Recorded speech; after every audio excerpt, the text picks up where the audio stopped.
Well, hello again, everyone. I'm Bart Barker with Wilson County Schools. I'm joined again by Dr. Carissa Dodson, and she has helped guiding us through the summer learning camp process for our families to help answer a lot of commonly asked questions. It's coming up very soon, and Dr. Dodson has quite a bit of information about the logistical side of things for the summer learning camp. So we were talking a few minutes ago, and there's quite a few bullet points to get through. So we want to get through them as efficiently as we can.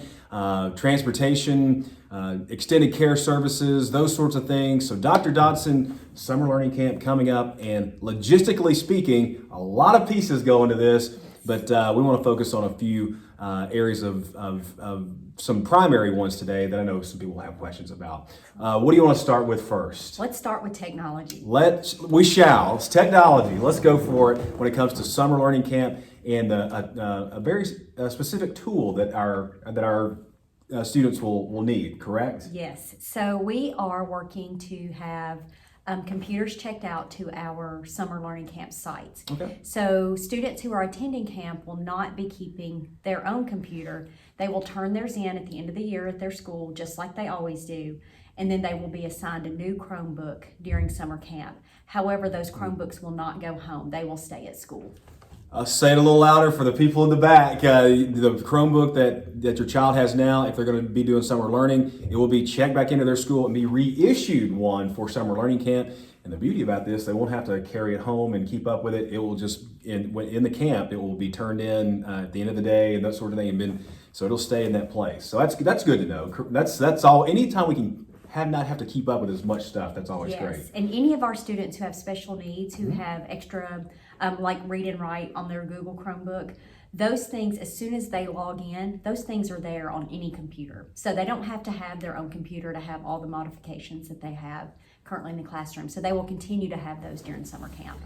Well, that's good to know. All right, moving along. What else is very important for families to know logistically? So a big question that's come up since the last video was attendance. And so we've said we would like students to attend, not miss more than 3 days unexcused. But we do realize that there are family vacations, there are church camps. If you're going to miss more than 3 days, please call me, and I'm sure my number will be up at the end. It's at the bottom. It is intermittently just flashing at the bottom of this video. So. Please call me for approval. If it's 5 days of a family vacation that was already planned, we don't want students to miss out just because of that.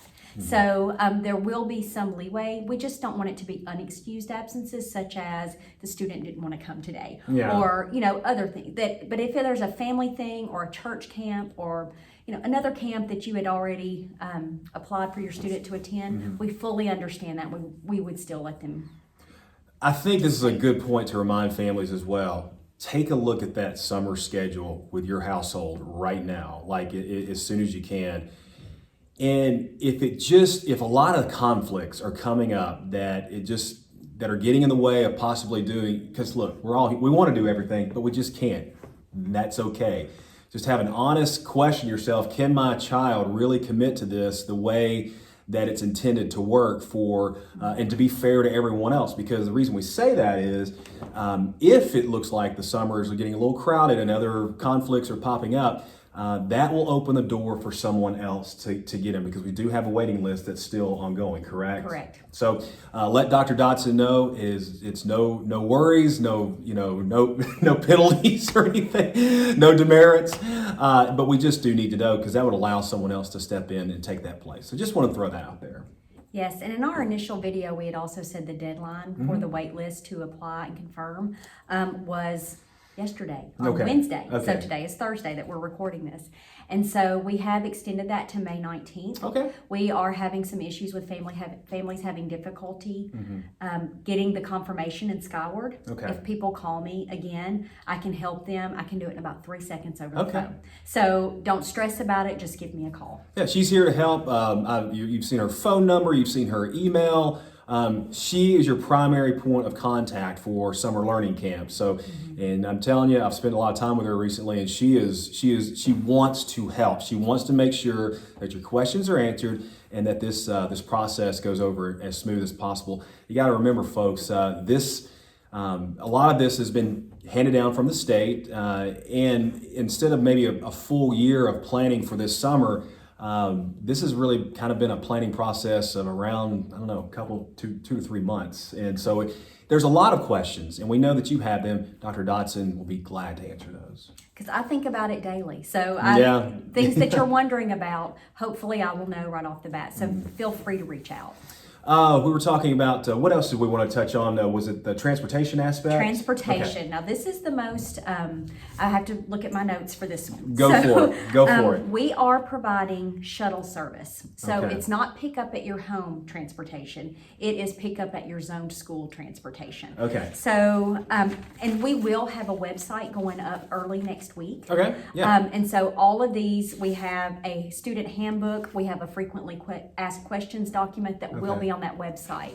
But I wanted to use this time to kind of give you an idea of what those pickup times would look like. I will push that out there on our social media as well. So, but this, Dr. Dodson is just giving you a preview of what that informational site will look like and some things you can find there. Yes, so once again, it is a shuttle service. It is not pick up at the home, unless you're an exceptional ed student who gets special transportation. Okay. And that is a different thing that would be decided in an IEP meeting. Okay. So these are for students who do not need special transportation. Okay.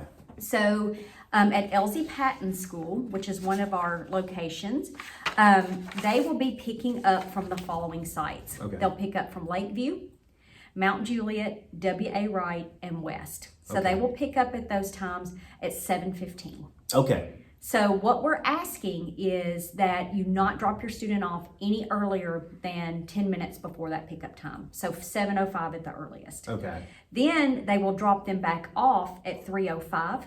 And so we're asking again that you not be late to pick up. Sure. So if we have a problem with students being late, we will contact the parent.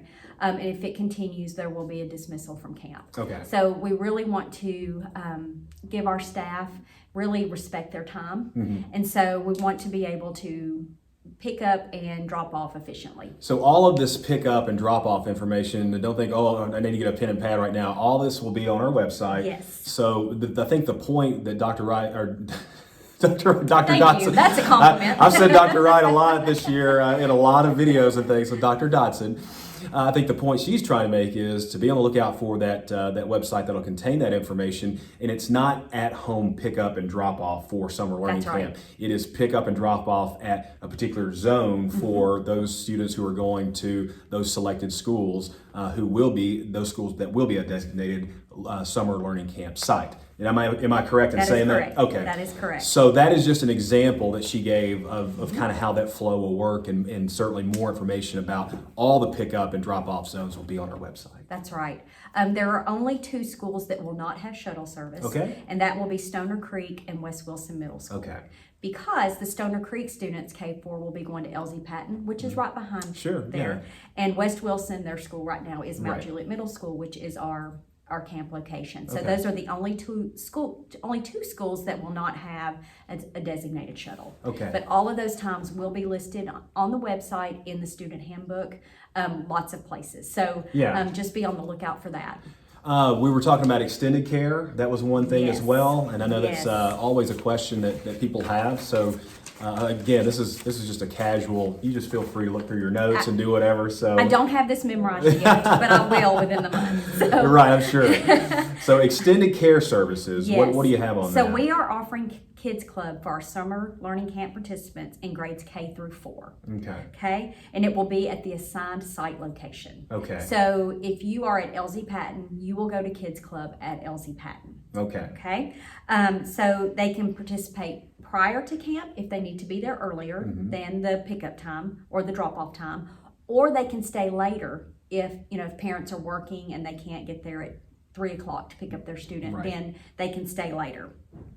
We're also offering a reduced fee for our summer learning camp participants. So the reduced fees are in the handbook. So $10 per child for morning sessions only. So Okay. it's really cheap for students to stay. If they have, let me stop you right there. If they have questions about extended care, is that still more? Is that a lot of you are familiar with Jo Beth Caldwell and her team with extended care? If they have extended care questions, should those be directed to the extended care office? Yes, and that is in the handbook. That will be in the handbook as well. Contact JoBeth Caldwell. In the meantime, before that comes out, feel free to contact me and I can forward that information to her. Yeah. I'm happy to do that. Once again, the handbook will be on the website, and that information will be there for you on the website. When I'll push that out next week, that's when it's Yes. going to go hot and live. Yes. So again, don't feel like I got to absorb all this information right now in this video, because it'll also be on the website that you will see, and all this information that Dr. Dodson is talking about will be there. So this is just warming you up to a lot of the logistical side of things for summer learning camp. Absolutely. And so if they need to stay before and after, they're welcome to do that as well. And that'll be $80 per week per child. And then if you have more than one child, that rate goes down. So it's for K through 4, but at Southside we are offering at K7. Okay. So good to know. Again, In the handbook. The handbook is going to just shepherd you through this whole process. But again, we know that people consume their information in a lot of ways, video-wise, in text form, which is the handbook, and we just want to just direct you in the best way that we can, so that you are up to speed on what's going on with summer learning camp.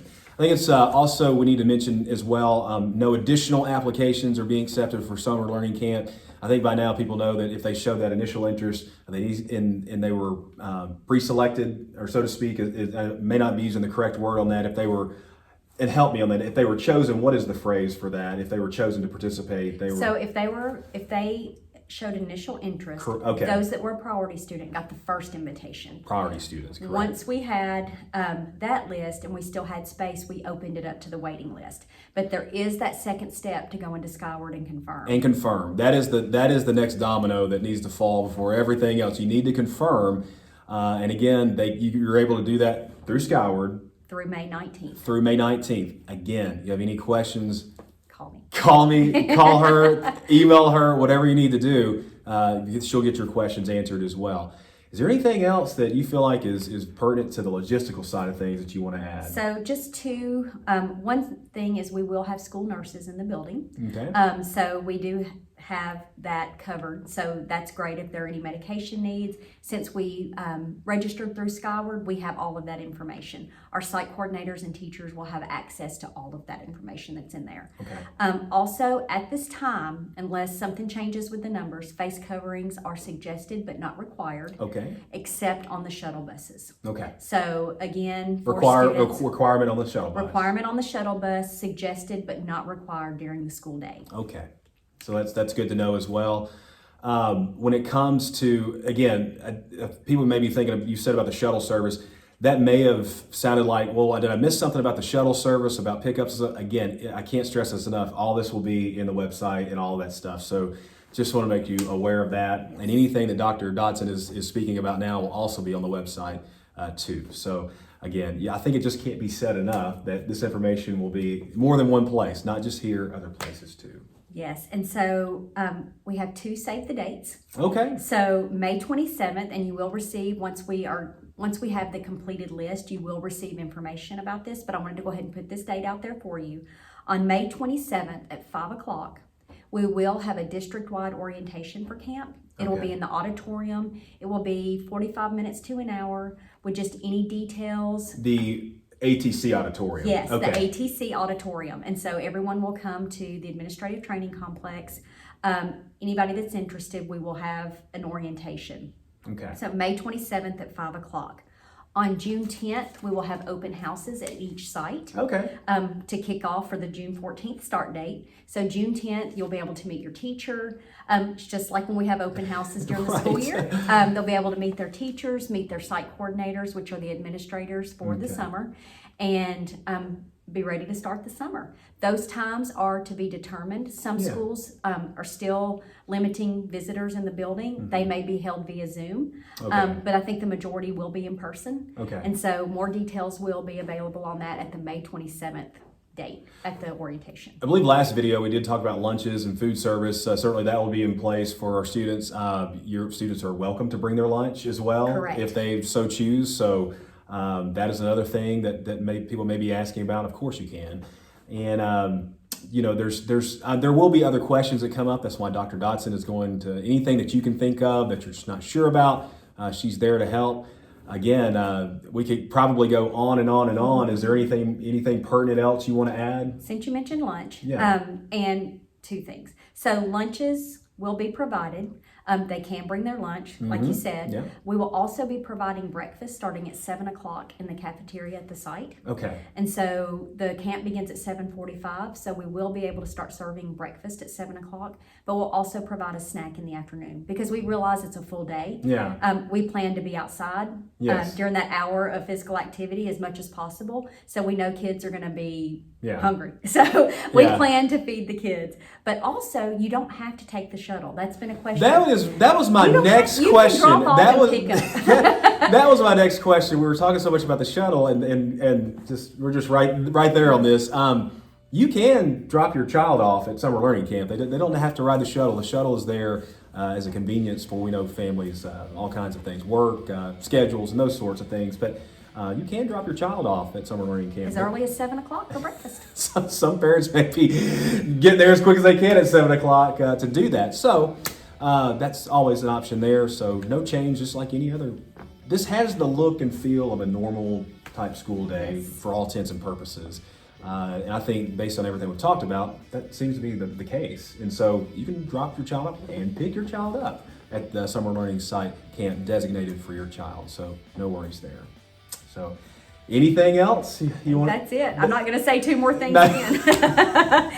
We will have another one next week with reminders and the dates and all of this. Yes, we're continually, incrementally put information out, and so you'll be up to speed on everything. And we're just going to take this a slow process into summer learning camp, but we're looking forward to it. It's going to be a great experience for the children and also for parents as well. Again, I know that the staff is looking forward to it, and I know you're looking forward to it, and we want this to go off very successfully, and we know that it will. Absolutely. All right. Well, have a great weekend, everyone. Dr. Dodson, thank you for the time. Thank you. And we'll catch up with her again next week on some more areas of emphasis when it comes to summer learning camp. Have a great day. I'm Bart Barker with Wilson County Schools.